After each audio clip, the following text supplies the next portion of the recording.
Oh, this is silly.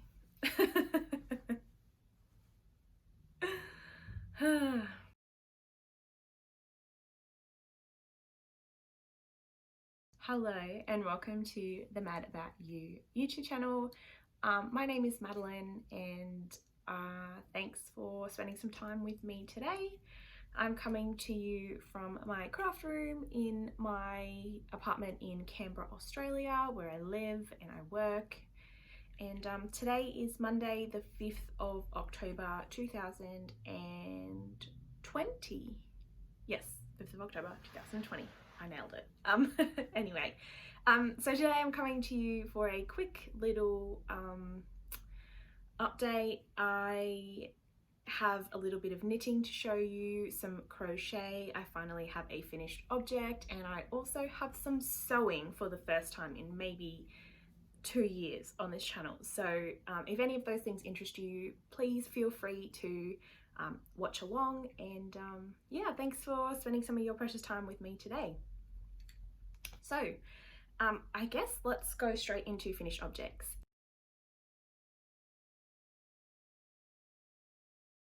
And I've recently gifted my finished object, so I'm recorded a video just before I did that, so I'm gonna hit the pause button and insert that clip for you here.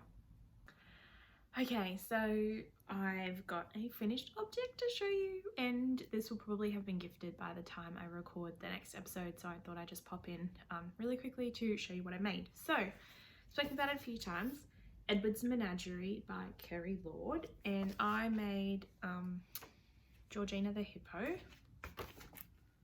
which is her here. And I'm finally done. So my hippo was made out of Morris & Sons Estate in the 10 ply, so the Arran weight yarn, and I used just under 2 balls. I haven't actually weighed my leftovers yet, but I will do that and be able to tell you exactly on my Ravelry page how much I used. And I used it in the Greystone Colourway. I really should just check the balls. Spare balls are over there, but anyway. This is her here. So I guess side on's probably better. Last time I spoke about the Toft tummy, so you can see here that it's get rid of my extra hair, a tummy that makes when they sit flat, they lean forward and it can sit on themselves. She's got a cute little tail here. And just some eyes, and it's really hard to see, but she's got some nostrils as well. So yeah, this is Georgina the elephant. She's a hippo. Oh dear. Georgina the hippo, and she will be gifted to my sweet little friend Elkie. And yeah, that's it really. She's, yeah, like I said, 2 balls. I didn't weigh the stuffing, but she's stuffed with a polyfill just that I bought from Spotlight, which is just like a craft store in Australia. And yeah, this is my 3rd Ed's animal. So far I have made actually you can see them all here. I've made the polar bear for Elkie's older brother Ted, and I've also made the elephant here from my friend Annie's baby Isaac, and they're really cute. It's not difficult to make, and also Kerry has YouTube videos which show you how to do most of the sewing up. They're not for every animal, but for most of the animals they have the same main standard body shape. Sometimes they'll have, like these were all the same for the arms and legs, but sometimes they'll have mostly the same arms or different ears, obviously, to make up the characteristics. This one had a non-standard head because it's the big snout. And the only thing I would maybe do different is make these a lighter colour, but the only grey I had was a little bit too grey, and it was just going to be a bit much. But yeah, anyway, finished object for the week, and I'm really happy, and this little one will be gifted very shortly. So I'm super stoked that I finished that gift. Yeah, it was a little bit of time pressure, but I'm really happy with how it turned out, and I've got some notes on my project page on Ravelry, and I'm going to make a few more of those Ed's animals, and yeah, so next up we have works in progress.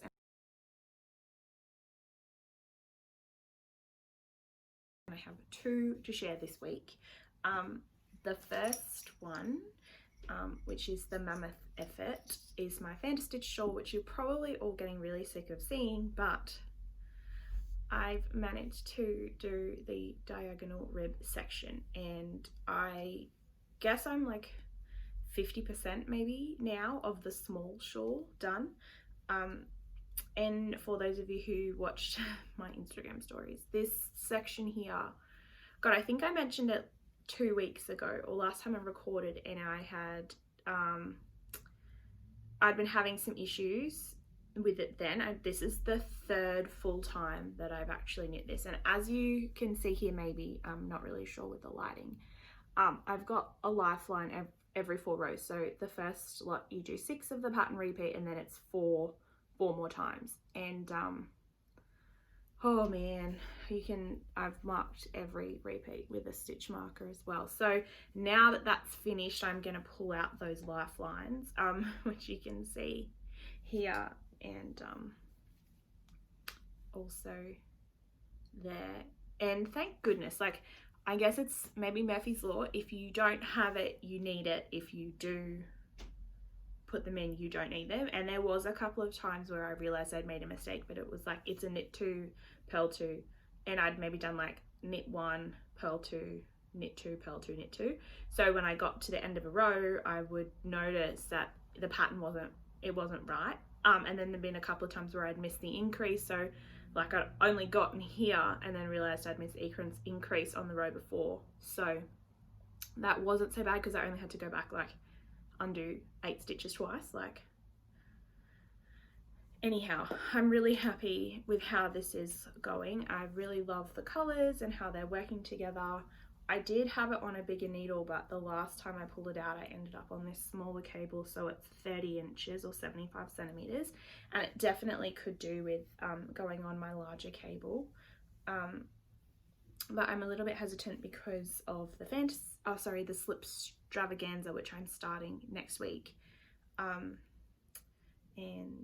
yeah, also, as I've been doing the lifelines, you can see that I've got my stitch markers were at the beginning of the row stuck in there, so they won't come out until I've pulled out the lifeline, and I've just gone and dropped some stitches, which is no good. 1, 2, 4,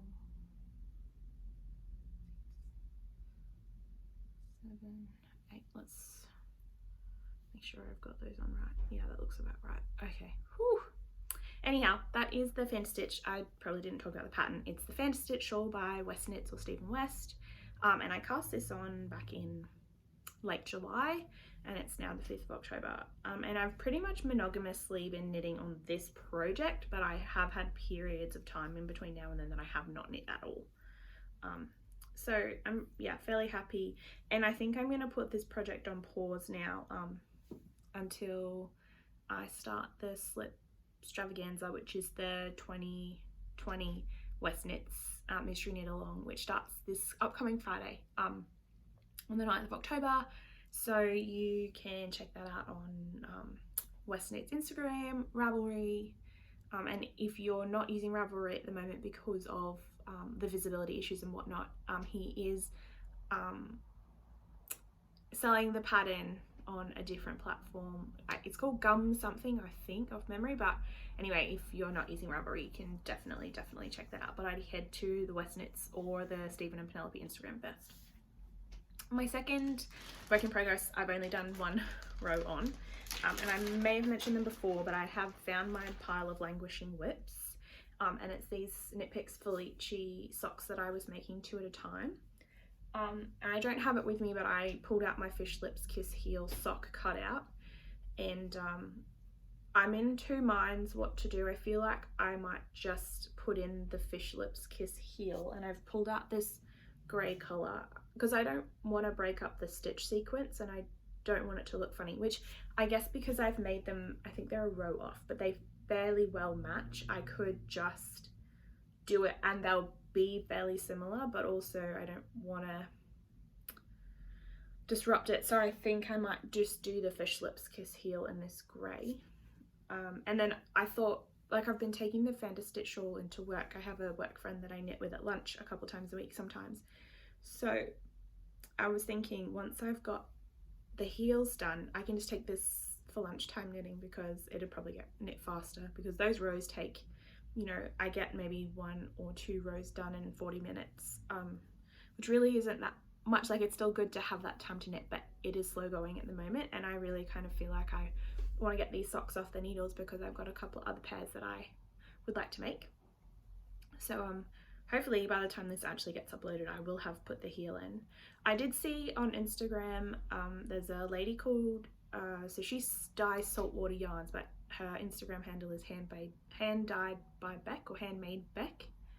And I saw that she had knit a pair of Knitpicks Felici socks as well, and I messaged her, or I left a comment and said, what did you do for the heel? And she said she did a true afterthought heel. So what she did is she knit the whole sock and then wound off the contrasting colour and then cut the heel in.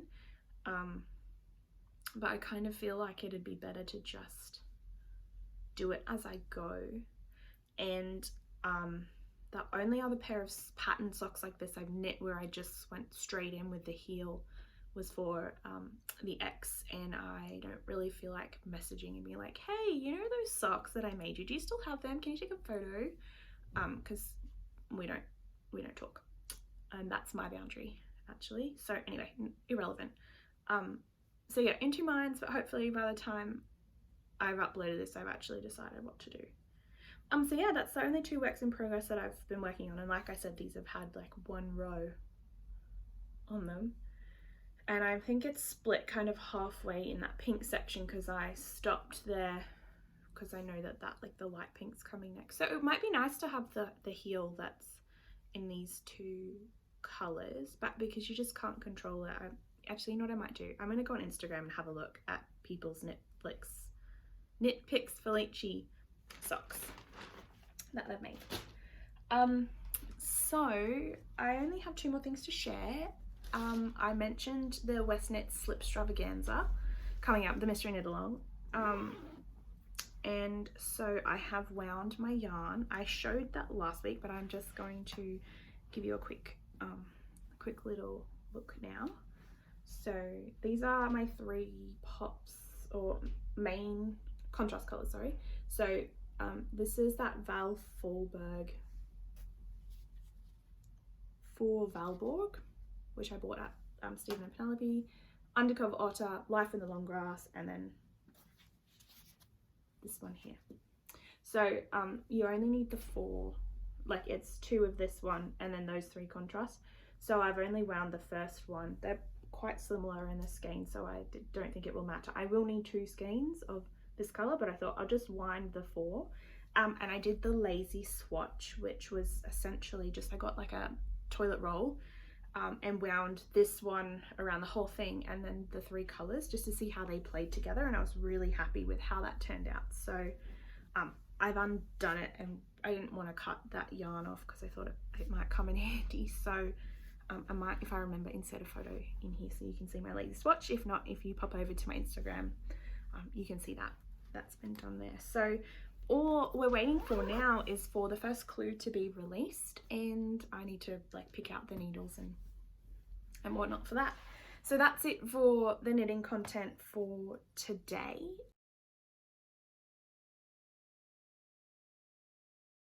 Pulled out my sewing machine yesterday. I think I mentioned a few episodes ago that I opened it up to sew some face masks for myself, and I realized I'd thrown out my power cable. I bought a new one, it got lost in Australia Post, and then they sent me another one, and then it's been maybe like 3 weeks and I haven't sewn anything. And yesterday I was kind of a little bit sick of the Fanta Stitch, so I thought I'll just pull my sewing machine out and make myself a new Notions pouch. So something from my little one that I've shown a few times is the little llama one that I made. It was really good, it's a great size, but I've been hanging all these stitch markers off the zip, So I thought I'll make one, and I had these D rings, so I've put that in there. My only regret, and I could undo it and fix it up, is that I didn't put this up higher. Like next time I make a pouch, I think I will put it up here. But essentially it's just some fabric that I had in my stash, and I made these little tags for myself when I was sewing a little bit more a couple of years ago, so I thought I'll pop one on. So I did, and I really have been looking at patchwork bags, or little Sandy by the Lakeside, who actually also sews her labels on like this, so I purloined that technique of a zigzag. So the inside is just some contrasting purple that I had, and yeah, it's like a thick yellow, which I did sew on some fusible interfacing. I didn't sew, sorry, I ironed on some interfacing, so it does have a little bit of structure, but it's still quite slim. And then it's a little bit deeper than my last one too. I think my other one probably was like this big, so I just had a little bit of a bigger zip. I made a little bit of mistakes here with that not being able to turn out the corner properly, so I had a little bit of a YouTube afterwards and figured out that I need to make the zip a little bit shorter than I did, so that was good to like rejig that in my memory. And I have a couple of project bags that I have cut out for myself with interfacing, and everything's good to go. I just haven't assembled it, so my little challenge for myself for next weekend will be to sew that bag together, and so maybe next episode I will have another project bag to show you. So yeah, anyway, really happy. I just kind of made the pattern up as I went, and just used some fabric scraps that I had, but I was really keen to be able to have my like light bulb. I have a packet in here, I don't know what they're called, but like those removable stitch markers. And I just got this off eBay. I think it was like a packet of 50 maybe for a couple of dollars. I think they came from Asia, so it took a while to turn up, but now I kind of have much more space in there. So just quickly, because it's been a quick episode, dental floss, I usually use that for lifelines if I need to. Those stitch cocoa knits, needle stoppers, stitch markers and project keepers, hand lotion, which is tuft woolens. This is the Russian flower, and it's melted and re-gone a few times, so anyway, it's quite lovely, and I got that from my friend Ricky, I think, in a fibre share. I use this mostly as a ruler, not as a needle gauge. Chapstick, Burt's Bees. I also have some cuticle cream as well. A little pair of scissors. Actually, there's a lot of yellow. Pen for marking my patterns, because I like to work off printed patterns even though I have Knit Companions. My Clover needle holder. I got this free when I was like buying crafting magazines, and a pair of needles, needle tips that need to go away. And then this one is Cocoa Knits as well, I think, and it's a like double-ended crochet hook, and I think they're both the same, but it's a little stitch fixer, and this is probably one of my favorite tools. So yeah, it's just it's lightweight, which is good. I guess most Notion pouches are, but I learned a lot putting that patchwork together, and I think I will probably make another couple more. I've got some small zips, so I'd like to use up my fabric stash, and it's just a cute little bag. Next time maybe I will square out the bottoms so it'll like it would actually sit more boxy. This is just an actual pouch. Only annoying thing is when there's stitch markers on it, kind of rings a little bit.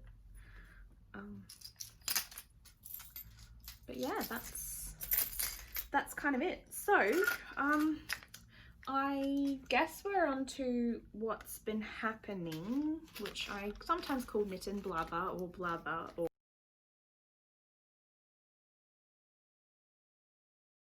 or whatever. There's not going to be much knitting happening because I really need to focus on both of my projects at the moment, so no knitting while I chat. But anyway, last episode I kind of left you on a hanging little thing, and I've been debating on whether it's the right time to announce this, but I think it is. I will be moving, which I definitely said, I just wasn't confirming where I was moving to. So I will be moving back to Queensland either at the end of this year or the beginning of next year, and I am leaving my job to study secondary education at uni, and my goal is to be a teacher in the next 2 years. So, surprise, and I had to wait because it needed to kind of get officially approved by my current company that I work for, or organization that I work for.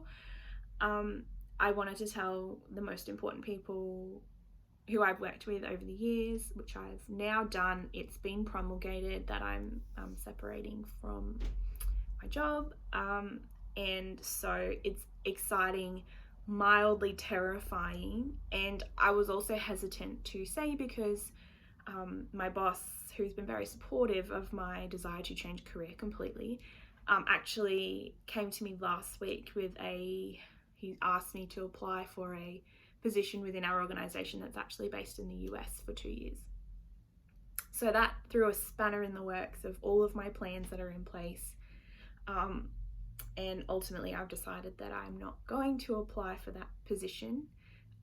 My boss is like on the panel for approving the nominations, so I would be fairly confident that if I applied, you know, he wouldn't have recommended me or asked me to apply if he didn't think I had the skills to do that job. And it's an awesome opportunity, but I just think right now in my life, with everything that's happened kind of in the last 12 months, it's not the best option for me right now. So I'm sticking with the original plan, and yeah, like I said, really exciting, mildly terrifying, and so in the process I've applied for university and I've got accepted, which is awesome. I'm just working out the final details of when to move, which I don't get a lot of choice in. There's a removal company that help, contracted by my organization, which is an absolute blessing, but obviously because of COVID there's a lot of changes happening, so I don't get a lot of say, but that's okay. I've just put all the other steps in place. So I'm moving back to Queensland, and so the Sunshine Coast, which is lovely. My whole family live there except for my cousin, who's just moved back from England, and she's moved way north in Queensland, but we're all in the same state. We will be finally, which is super exciting. But yeah, so I'll be moving in with my parents to start with, which is also terrifying because I've lived out of home for a very long time, but my parents are great. I love them. So we're just gonna figure out kind of how we go about doing that. So yeah, and then eventually I'll move into my own place, but it was just kind of nice to move in with family at first, and I'll put my stuff in storage until I get move into a house and whatever. So I did say I want to kind of not grow the channel necessarily, but put together some more professional content. I think I'll have more capacity to knit, hopefully, but my uni will be pretty full on. It's a 2-year degree that I'm compressing into 18 months, and I'm going to be working for my current employer. It's not part-time, it's essentially casual work, but a couple of days a week, so that will be good to have some money coming in while I study. But essentially, yeah, it's been a big well, I guess big 18 months for me. You know, if you're a long-time viewer, you know I spent most of last year outside of Australia. I traveled heaps, and I still really want to travel a lot, but COVID, can't really travel, can't really leave Australia, so I think it's kind of perfect opportunity. I feel brave enough to make the jump, and so yeah, that's what I'm doing, and that's the big news. So I'm looking at some new editing software for my I edit on my iPad on a paid for app, which has been really good for now, but I want to be able to use my mouse on my computer, so and I just have like an iPad mini, so it's been awesome, but I would like to do that. So I've been looking at Filmora, I think, or Wondershare. I don't know. I also looked at Adobe, but I'm about to be a student, so don't really want to kind of spend too much money on something. So if I haven't made a decision yet, or you have your own channel, or you have any suggestions, I have asked on Instagram a while ago, but pop them in a comment below. That'd be awesome. Or send me a message on Ravelry or on my Instagram. And yeah, any suggestions? I have filmed a book review from a while ago. I just haven't edited that or put it on here, so I'm sorry. I will get to it. But yeah, big changes afoot for me personally, hopefully for Mad About You. And yeah, that's really all I have today. Short, sweet little episode. Yeah. If you want to find me online and hang out with me virtually other times, my Ravelry is Madbell, and my Instagram is at madaboutyou, like the sign but with full stops in between each word. And feel free to follow me over there, send me a message, and friend me on Ravelry. I love to see what other people are making, and I also love to see put up like as comprehensive notes as possible as I can for any projects that I make. So feel free to check me out over there. Thank you so much for listening to me ramble for 25 minutes, and I'll see you when I see you. Bye. Sewing